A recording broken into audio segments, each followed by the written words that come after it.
Kerana ini soal prinsip, soal pendirian kita dan soal bagaimana kita boleh menggenggam api sampai menjadi bara. Oh, wrong one. Sorry, again. Apa dia kata? Tak ada pun. Genggam bara api biar sampai jadi arang. Oh, okay. Semua salah. I try and we can have take my takes, ya.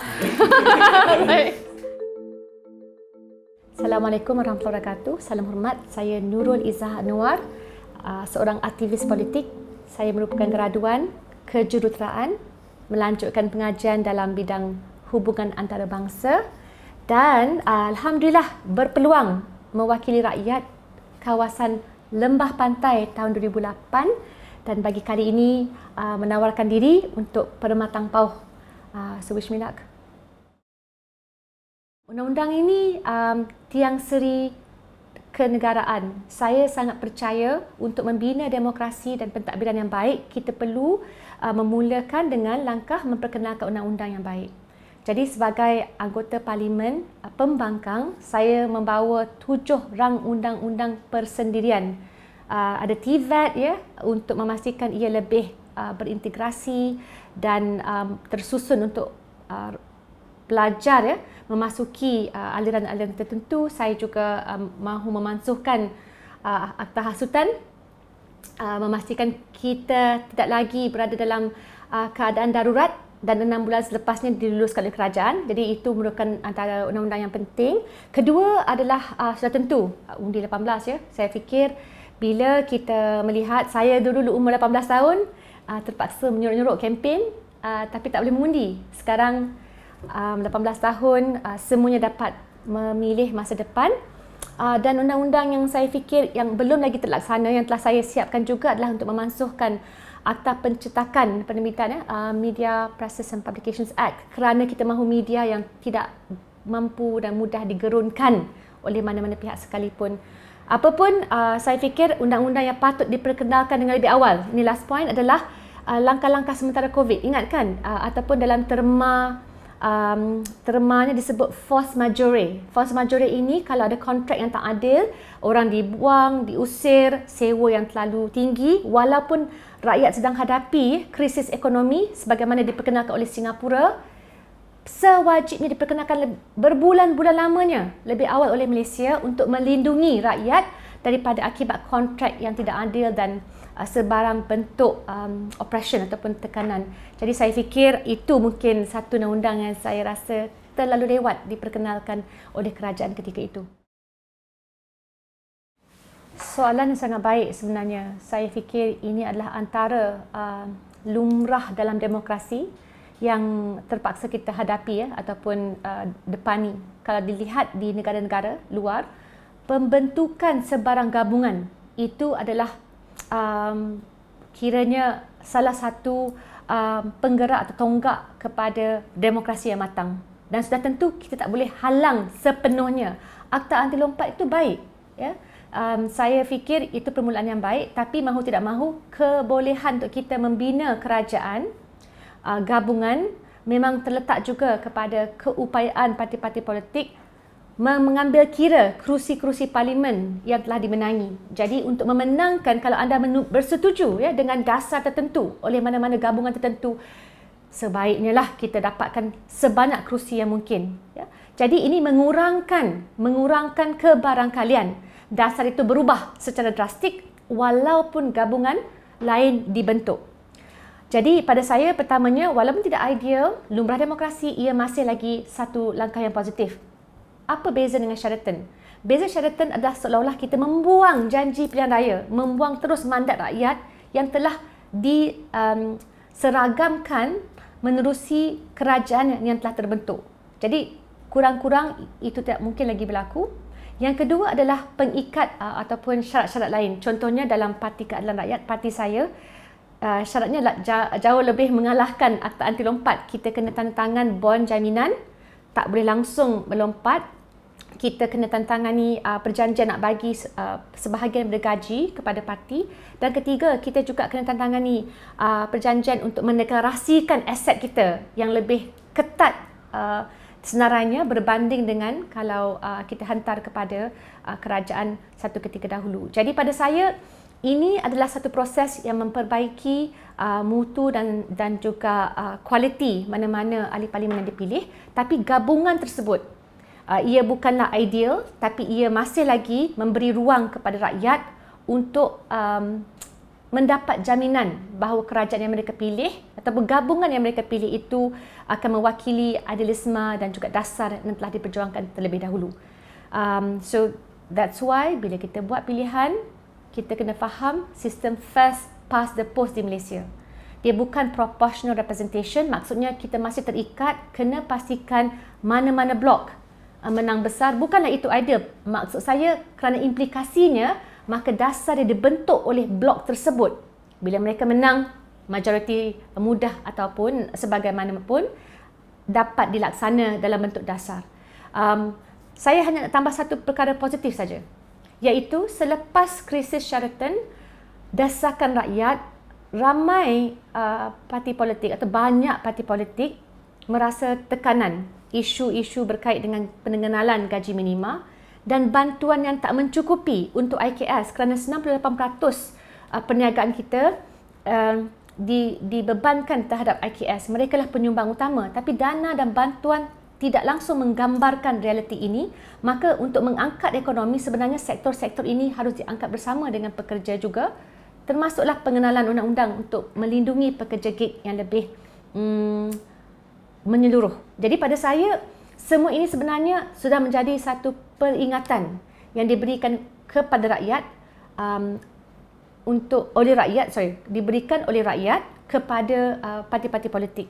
So if you strengthen the issues, kalau kita memperkuatkan isu dan desakan, maka mana-mana parti pun tak boleh memekakkan telinga. Di sinilah kemenangan dan perubahan 2018 itu memberi satu pencetus semangat yang terbaik. So it's not perfect, it's not ideal like I said, but I still believe that banyak lagi kuasa yang dapat dikawal selia oleh rakyat. Saya fikir undi memang sangat bermakna dan sudah tentu kita tidak boleh memaksa rakyat untuk memilih mana parti, satu-satu parti mana pun, kerana mereka ada hak untuk memilih parti yang mereka suka. Mungkin nasihatlah yang saya ingatkan diri saya sendiri yang saya ambil adalah dari segi konsistensi. Kerana mana-mana ahli politik, kita tak mahu dia terlalu mudah untuk ke kanan dan ke kiri. Kalau kita beralah ataupun mengambil tindakan di mana kita mengakui, mungkin saya ketika itu tidak mendapat gambaran sepenuhnya, itu tak apa.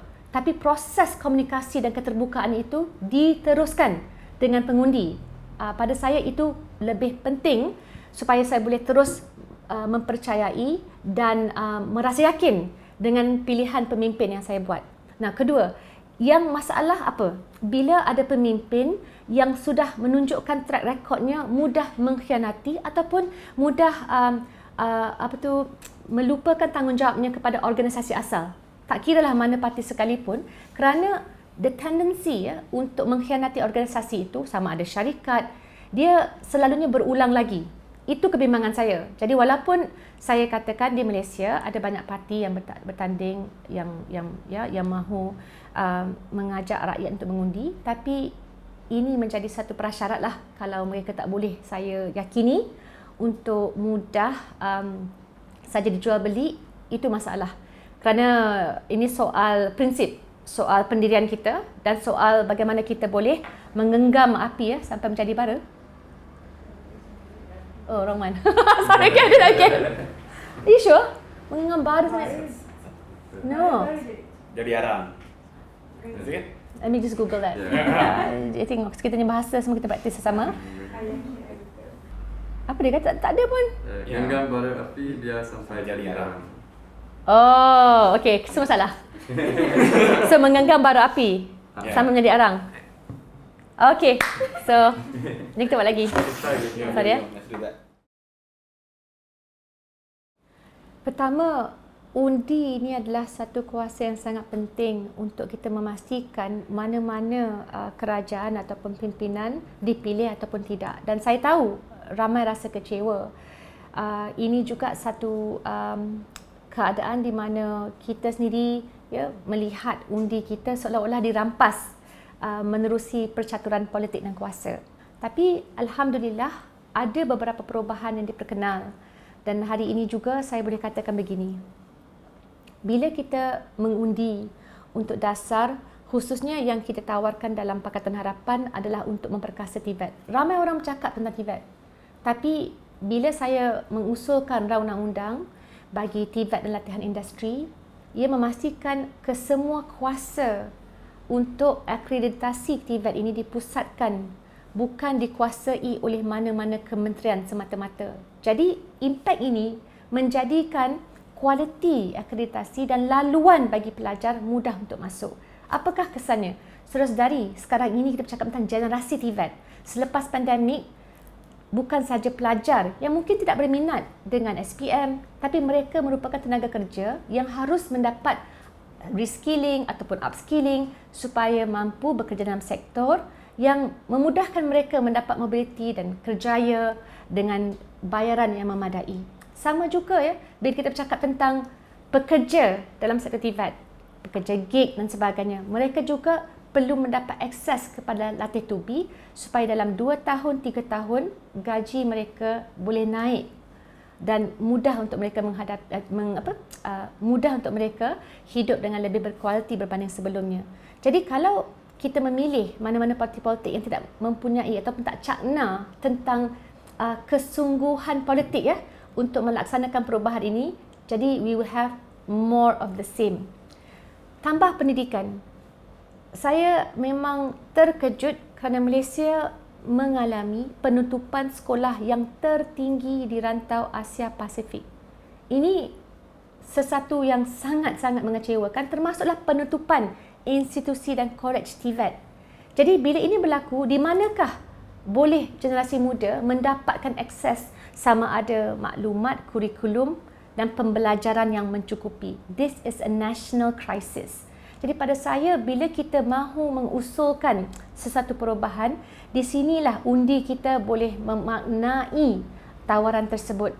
Dan saya setuju, bukan bila dilakukan dengan serta-merta, tapi saudara-saudari, bila berlakunya pertandingan yang sihat, jadi setiap parti politik itu seolah-olah berlari-lari ya, berlumba-lumba untuk memastikan mereka mampu menyelesaikan dan merealisasikan agenda tertentu. Hanya yang saya suka adalah keutamaan kita harus kepada pembinaan masa depan Malaysia, bukan sekadar pilihan raya. Tapi pilihan raya itu penting dalam jangka masa pendek, menang supaya dapat laksanakan janji dan dasar kita. Dan di sini juga poin akhir saya adalah kita perlu melihat juga dinamik dan pentadbiran negeri dan pusat.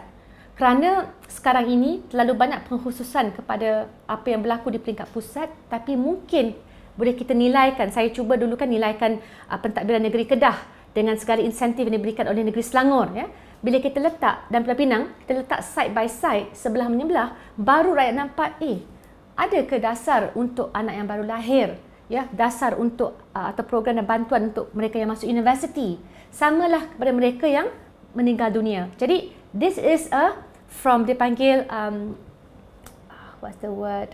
From cradle to grave protection. Dan saya mahu sangat-sangat Malaysia ini sampai ke tahap kita menawarkan bukan sahaja manfaat perlindungan sejagat untuk kanak-kanak, tapi juga untuk warga emas. Jadi kita mahu bergerak ke arah itu.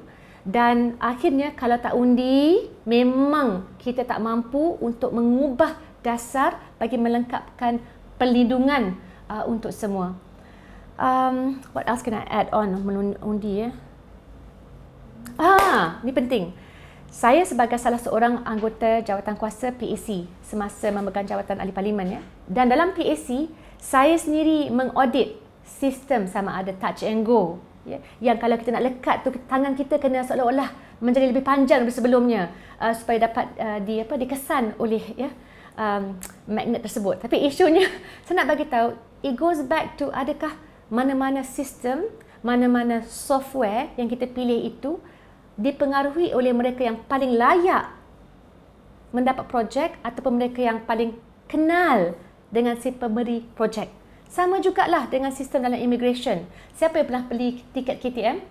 Saya sayang KTM, tapi kalau nak beli online, kadang-kadang ia menghadapi cabaran-cabaran tertentu. Jadi semuanya adalah berpandukan kepada pilihan yang kita buat. Kalau kita pilih mana-mana parti yang dapat melengkapkan tawaran sama ada servis perkhidmatan dengan lebih efisien, maka itulah nilai kepada undi. Itu mungkin contoh kecil daripada saya, tapi saya fikir sangat memberi impak yang besar. Tambahan, ini juga daripada segi audit ya. Saya juga telah menyelia dari segi bagaimana kita mengaudit ya pelaksanaan kontraktor-kontraktor bagi sistem perparitan, memastikan kalau ada tebatan banjir kan, kita bersiap siaga, dan hatta sampai ke tahap ini pun kalau tak pilih kontraktor dan tak pastikan mereka melakukan tugasan dan projek yang mengikuti nisbah yang telah ditetapkan, tapi terus-menerus projeknya disambung, maka negara juga tidak mampu untuk menampung bahaya bila cuaca ekstrim melanda. Jadi ini contohnya di mana rasuah undi kita, kerana kita mahu memastikan yang memilih itu dan yang dilaksanakan itu adalah top notch. Saya panjang, but it's true. I cannot say more, but it was really bad.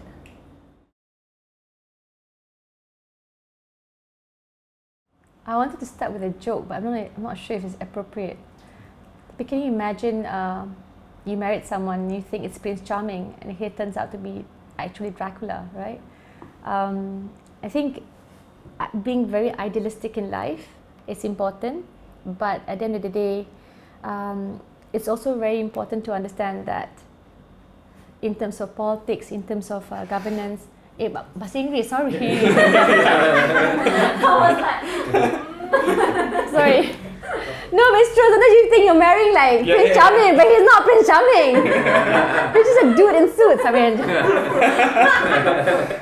saya rasa perkara yang terpenting dalam membuat pilihan dan melihat kepada pentadbiran adalah bagaimana kita menangani mana-mana perubahan itu sendiri.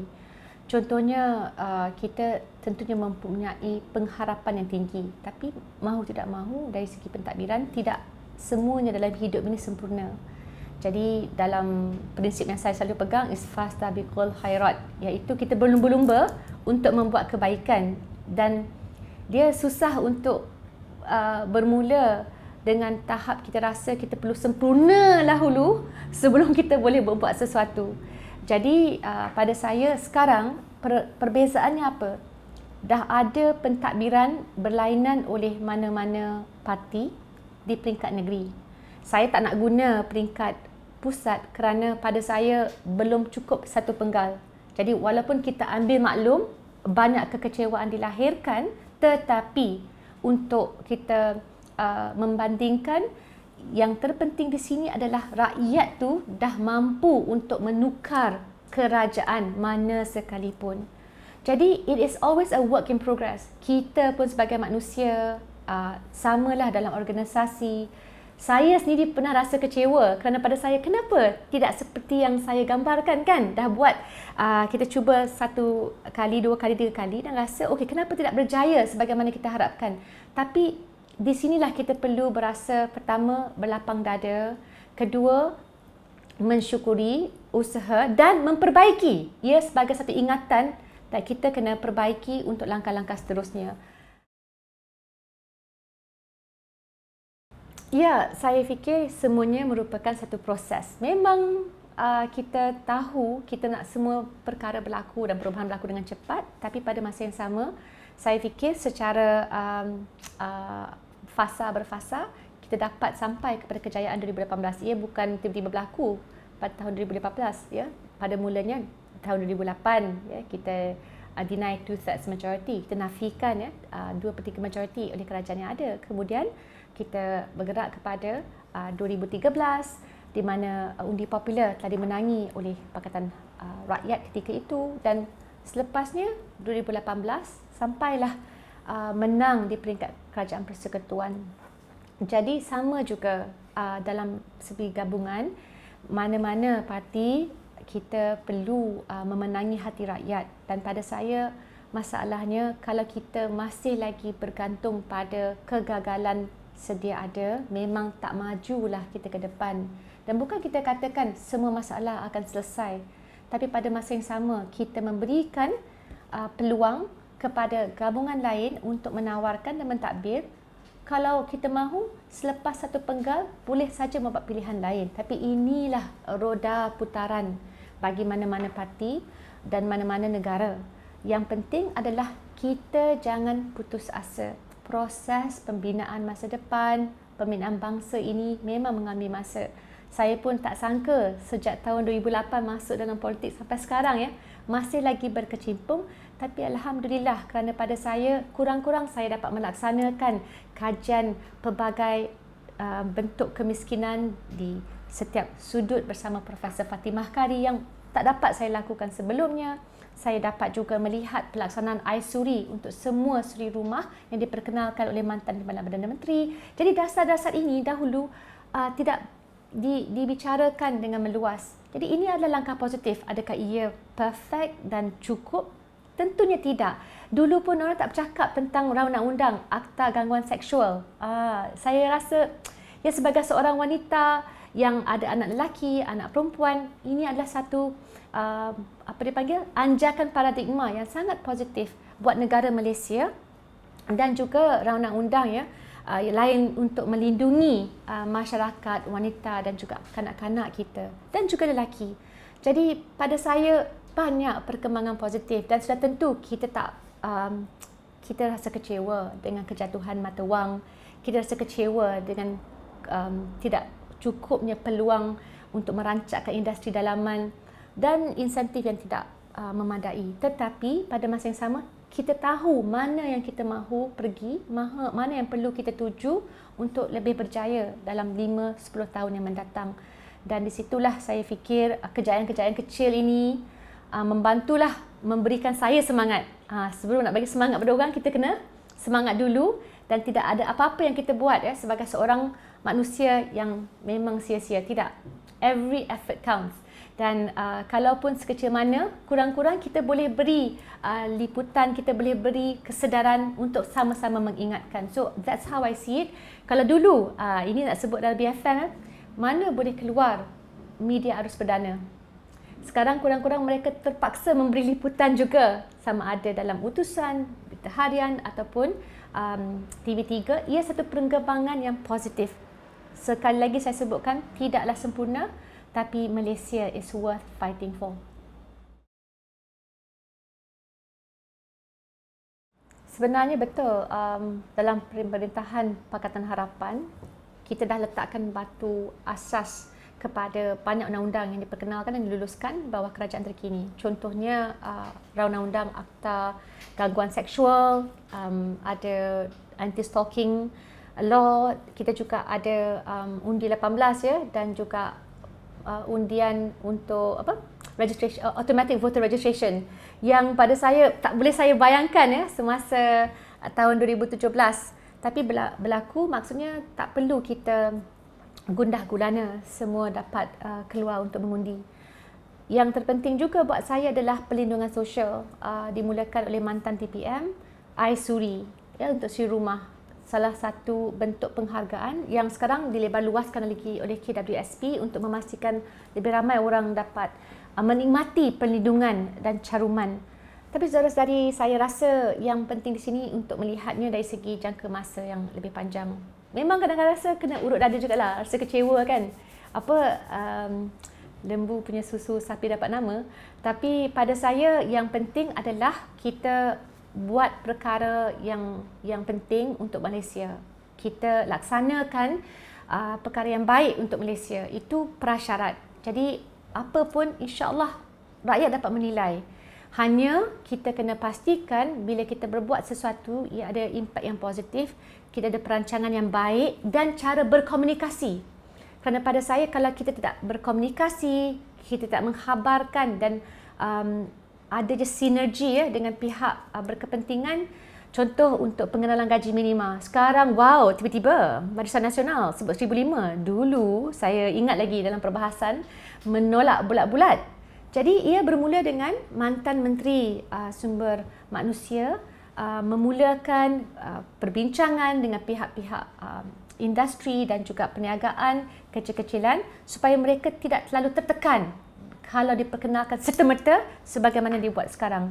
Jadi pada saya ada perbezaan. Kita mungkin boleh janjikan perkara yang sama. Adakah kita buat sekadar melepaskan batuk di tangga atau kita buat untuk benar-benar ada maknanya terhadap mereka yang sepatutnya kita lindungi. Jadi semua ini memerlukan kesabaran dan saya berharap pengundi pun sama-sama kita menilai. Bukan kita kata semuanya sebagaimana saya katakan boleh diselesaikan serta-merta, tapi dah ada langkah untuk memastikan ianya diselesaikan. Yelah, dalam hidup kan bila orang letakkan pengharapan yang tinggi, memanglah mereka mengharapkan keputusan dan hasil yang baik, yang terbaik sebenarnya. Jadi lebih kepada orang yang kita sayang, kita kritik lebih. Orang yang kita tak suka, kita harapkan yang terburuk. Jadi saya ambil daripada segi begitu. Dan apa pun dalam kepimpinan, kita semua kena ingat sifat tawaduk, rendah diri. Kita ni sentiasa belajar. Jadi pada saya 22 bulan, walaupun saya tidak memegang jawatan dalam kabinet, saya nampak banyak nilai-nilai pengajaran, pengalaman yang tajam walaupun pahit membantu kita pada hari ini. Semasa kita contohnya lancarkan manifesto dalam PH sendiri, ya, saya suka kerana ada elemen mengambil kira kemiskinan dalam pelbagai dimensi. Kesihatannya ada penjagaan, kita bercakap tentang pekerjaan dan caruman dan juga pendidikan, akses yang mudah, yang memadai. Tambahan dengan fokus kepada TVET. Jadi saya merasakan memang boleh kritik pada masa yang sama. Okey, lepas kita kritik, kita faham dan kita perlu perbaiki dan kita perlu mengorak langkah seterusnya. What's next? Apa boleh kita buat? Jadi pada saya itulah yang terbaik dan I look forward to building this future together. Saya juga yang kita tawarkan untuk memastikan kita tunjukkan komitmen kita, dipanggil kesungguhan politik kita adalah menerusi gerakan Ayuh Malaysia, di mana kita tak bercakap sangat tentang kegagalan kerajaan sekarang. Memang semua orang tahu, semua orang maklum. Tapi kita bercakap tentang beberapa elemen, agenda yang penting. Saya sebut tentang pengupayaan TVET dan juga saya bercakap tentang dasar-dasar untuk menghadapi dua tekanan utama dalam dunia sekarang ataupun di Malaysia. Cuaca yang semakin panas, dipanggil heat stress, mengganggu gugat kita bila bekerja di luar atas 32 darjah Celsius. Dan kedua adalah iklim yang ekstrim, hujan tanpa henti yang lebih daripada pola yang sebelumnya. Dan kedua-dua ini memerlukan kerajaan, negeri dan pusat yang committed dengan pelaksanaan dasar dan program adaptasi iklim, bukan semata-mata mengejar pengurangan gas greenhouse gases, kerana kita bukan pengeluar terbesar. Jadi kita kena letakkan keutamaan buat Malaysia, bukan apa yang diletakkan kepada kita oleh negara-negara maju yang memang selalunya mencemarkan sedunia.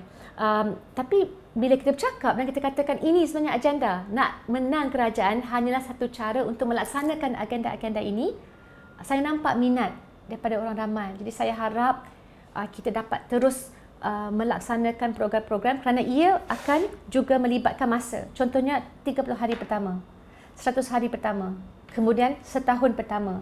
Jadi di setiap langkah kita harus maklumkan, okey, fasa mana sekarang ya rakyat sedang dibawa dan bagaimanakah kita mahu mendapat manfaat sementara kita menunggu untuk pelaksanaan sepenuhnya mana-mana dasar yang telah dirancang.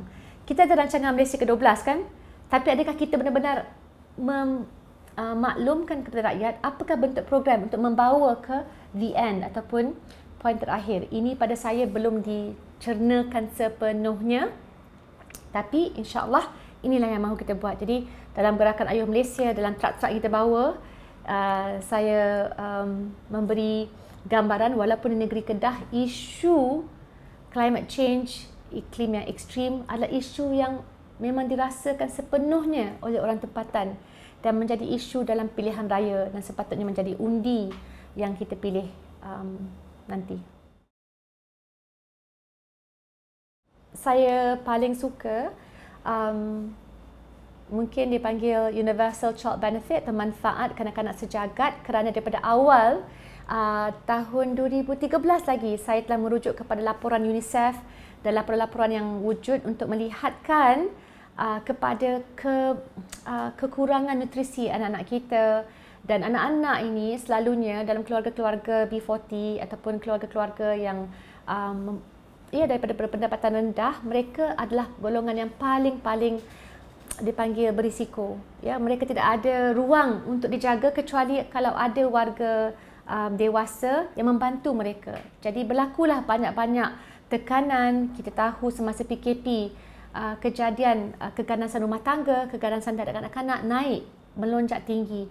Jadi universal ni bersifat sejagat. Kenapa? Anak-anak kita nak ajar, ya, di samping pemberian di sekolah makanan percuma, kita nak ajar tak kisah ayah kita atau ibu kita datang daripada keadaan atau kedudukan apa pun.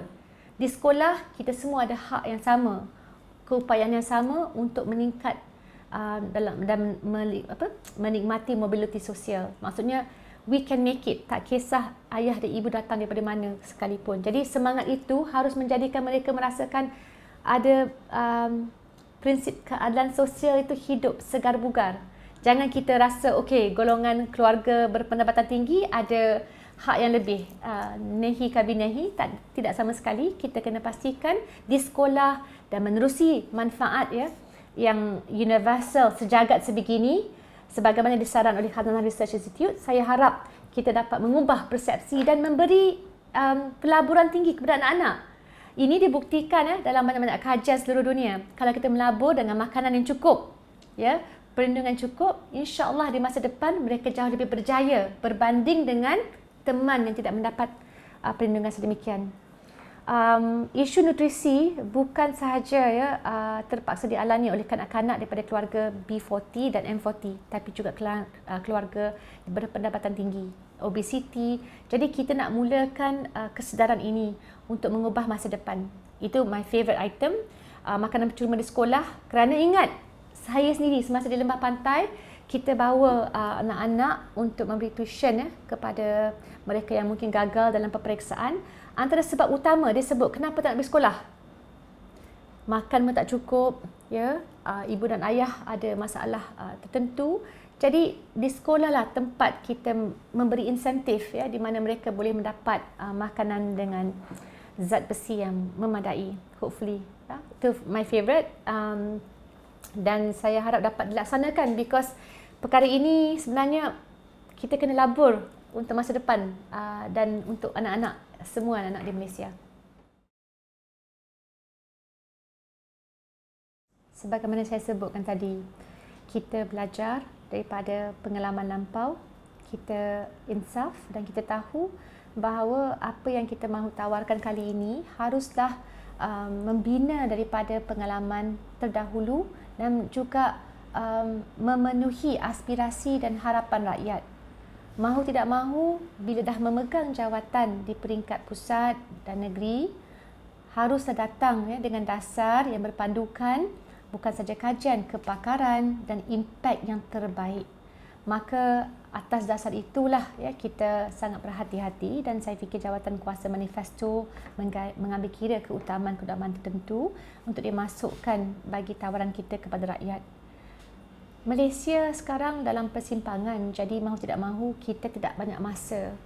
Tapi yang kita boleh buat, keutamaan untuk melabur kepada anak-anak, kepada pelajar TVET kita untuk membina tenaga kerja yang mampu diguna pakai oleh industri.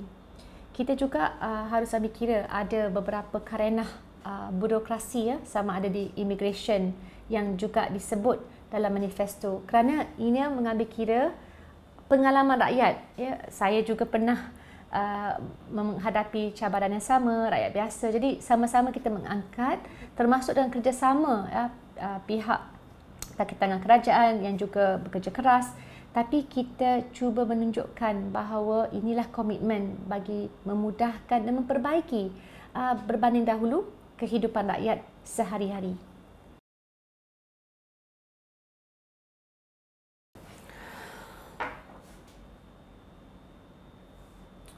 Saya mungkin akan sebut 3 perkara utama. Pertamanya adalah ekonomi. bila kali keempat OPR dinaikkan, saya fikir tekanan ekonomi ini akan melimpah ruah kepada semua industri kecil, sederhana, mikro dan medium, dan akhirnya akan memberi kesan negatif, kelembapan kepada ekonomi domestik. Jadi bagaimanakah kita boleh menangani cabaran ekonomi sebegini? Tak boleh selalu salahkan external factors. Sedangkan kita tahu industri memerlukan pekerja serta-merta. Maka beberapa faktor harus diselesaikan serta-merta juga oleh kerajaan yang ada bagi memelihara Malaysia kalis daripada cabaran ekonomi mendatang. Satu. Think about the small economies, not the big ones. Kita selalu memberi, ni side point lah, memberi pengecualian cukai untuk syarikat asing. Pada saya kena fikir di luar kotak untuk memastikan syarikat-syarikat tempatan yang mendapat insentif dan apa yang diperlukan dokongan sebelum CPTPP melanda Malaysia. Because kita ada proses ataupun peralihan transisi yang sangat pendek, dan saya tak nampak kerajaan sekarang menawarkan apa-apa yang realistik dan pragmatik. Kedua adalah pendidikan. Kenapa saya sebut pendidikan? Kerana sekarang kita terpaksa bergelut dengan fenomena generasi yang hilang.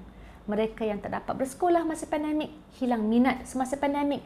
Maka apa saja bentuk kursus yang memenuhi minat mereka dan dapat diguna pakai dalam sektor pekerjaan harus kita perkenal, kita harus permudahkan. Saya tahu dalam sektor TVET banyak yang tidak diturunkan walaupun pengumuman lebih 5 bilion, 6 bilion diberikan dalam belanjawan terdahulu.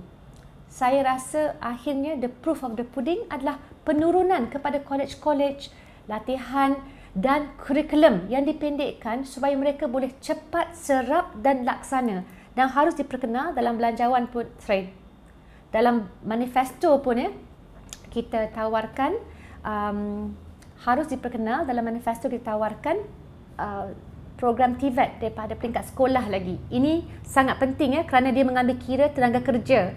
Jadi bina pendidikan kita harus lebih tersusun dan terfokus. Kalau bagi peringkat akademik, apakah bentuk peluang yang dapat mereka garap, bentuk bagi generasi TVET dan pekerja yang sedia ada. Jangan lupa, saya fikir kita kadang-kadang tak mengendahkan pekerja yang sedia ada. Bagaimana mereka juga dapat bergerak seiringan dengan perkembangan ekonomi pada peringkat awal tadi. Pendidikan adalah masa depan Malaysia. Tak jaga bab ini dan jangan terlalu terpukau dengan pendidikan tinggi semata-mata. Saya rasa kita nak pendidikan TVET, bagaimana negara seperti Jerman pun boleh berjaya kerana kepercayaan mereka. Mereka menghormati mereka yang menjana ekonomi ini. Tak kiralah kelayakan. Isunya adalah kualiti dan kepakaran. Jadi pada saya ini kembali kepada sikap kita sebagai pemimpin untuk meraihkan setiap segmen yang memacu pertumbuhan ekonomi, termasuklah kebersihan setempat, pentadbiran peringkat pihak berkuasa tempatan. Semua ini merupakan kepakaran yang perlu dibina daripada peringkat awal. Jangan terlalu terpukau dalam segi ini. Yang ketiga adalah dari segi alam sekitar. Saya rasa kita sekarang berhadapan dengan fenomena perubahan iklim yang sangat drastik. Kalau di peringkat negeri Pulau Pinang, kita anjurkan terma ataupun darurat iklim, kecemasan iklim. Kenapa? Kerana kita nak pastikan di peringkat negeri dan pusat ada pengenalan dasar-dasar untuk menyediakan Malaysia dan pembangunan Malaysia yang kalis cabaran iklim. Jadi pembangunan pun haruslah mesra dengan iklim ekstrim yang bakal melanda. Tidak ada mana-mana negara dapat halang kecuali kita boleh pastikan the top global polluters pay and do their part. Kerana Malaysia hanya menyumbang kurang daripada 0.7% daripada global gas emissions, global greenhouse gas punya emissions. Jadi mahu tidak mahu takkanlah kita nak diharapkan untuk menyelesaikan masalah pencemaran, tetapi yang kita perlu buat adalah untuk mengadaptasi muka bumi ini supaya mampu untuk melindungi rumah-rumah dan juga industri dan mampu menyerap sebanyak mungkin bukan sahaja air hujan yang turun tapi melindungi daripada bahaya lain. Jadi cuaca yang panas juga perlu memastikan kita ada dasar yang penting bagi bersedia nanti. Jadi pada saya, tiga-tiga ini adalah cabaran utama yang kerajaan yang akan datang harus serta-merta ambil kira. Dan tak payah tengok jauh-jauh, banyak ya badan-badan kajian tempatan, pakar-pakar tempatan yang perlu didengari oleh semua ahli politik. Yang kita perlu dengar dan kita perlu laksana, dan kita tak boleh tunggu lagi kerana kita sebagai sebuah negara haruslah bersiap siaga. Ini adalah Malaysia yang kalis cabaran masa depan, insya-Allah. Saya sangat bersyukur kerana sekarang semua orang sudah didaftarkan secara automatik untuk mengundi, dan saya hanya bimbang kalau kita tak keluar mengundi, maka orang lain yang tidak sehaluan dengan kita dari segi sayangnya, kisahnya, prihatinnya terhadap masa depan Malaysia akan menentukan masa depan yang terpaksa kita harungi bersama. Jadi pada saya, apa pun yang berlaku, kasih sayang kita kepada tanah air itu mengatasi segala-galanya, dan kita harus guna pakai kuasa untuk mengundi. Ya, sekecil mana pun bila dah bergabung semua undi-undi tersebut boleh mengalahkan mana-mana parti, mana-mana calon dan memenangkan calon yang kita mahukan. So with that, saya rasa alhamdulillah ya. Dan saya harap anda juga dapat bersama-sama saya dan keluar mengundi pada 19 November. Ada yang minta kita berbasikal, berbasikallah ya. Yang penting kita tak perlu mendaftar, kita hanya pergi dan membuang undi kita sebelum waktu tutup di umum. Okey?